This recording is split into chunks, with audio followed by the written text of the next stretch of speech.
मोठा प्रश्न कदाचित मुख्यमंत्र्यांनी पडला असेल की अरे यांना सगळं देऊन सुद्धा हे असे का वागतात। आता काल जयंत पाटलांनी एक चांगलं सांगितलं की या अधिवेशनाचा फलित काय, अधिवेशनाने महाराष्ट्राला काय दिलं, यापेक्षा अधिवेशन काळाने संपूर्ण देशाला उत्तम गाणं दिलं हे तर आपल्याला मान्य करावं लागेल की जे गाणं आज देशातल्या कानाकोपऱ्यात देशातल्या नागरिकाच्या प्रत्येकाच्या कानात आणि प्रत्येकाच्या मुखात गुणगुणलं जाते ते गाणं काय तुम्हालाही माहिती आहे, तुमच्या मनात ते गाणं आता उलटंय।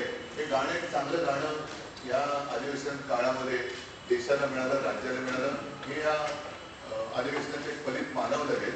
आणि जयंत पाटील जे म्हणाले की हे अधिवेशन म्हणजे काय तर कबरीपासून तांबरापर्यंत, बाकी काहीच नाही, बाकी काहीच नाही। तर अशा या अधिवेशन हे असं अधिवेशन घेतलं का गेलं आणि त्याच्यातनं नेमकं आपण काय दिलं याचा प्रश्न सत्ताधाऱ्यांनी स्वतःला विचारायला पाहिजे।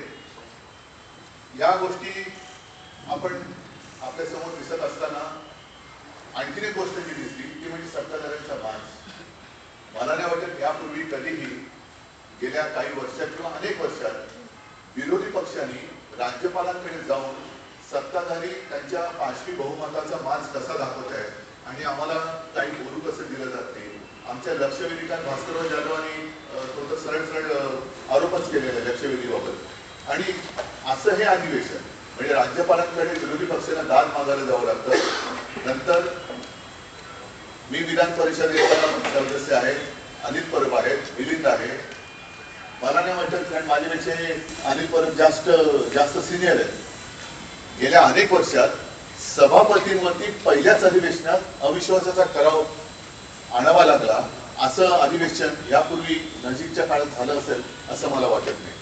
तर असे हे अनेक विषय आहेत, बोलायला गेलं तर खूप आहे। ज्या गोष्टी जर का अधिवेशन काळात बोलू दिल्या असत्या आणि त्याच्यावरती उत्तर जर का नीटनेटकेपणाने दिली गेली असती तर आता तुमच्या माध्यमातून जनतेसमोर बोलण्याची मला वेळ आली नसती। बरं, हे झालं महाराष्ट्राच्या अर्थसंकल्पीय अधिवेशन। म्हणजे एका बाजूला जे काय ते आपली मराठी म्हणे ना, खिशात नाही आणा आणि मला बाजीराव म्हणा, तशी या सरकारची गत झालेली आहे। वारेमाप घोषणा केल्या गेल्या पण पूर्तता काही नाहीये। म्हणजे काही थापा मारा, जनतेला काही कसे फसवा, जनता आपली भोळी भाबरी आहे, आपल्या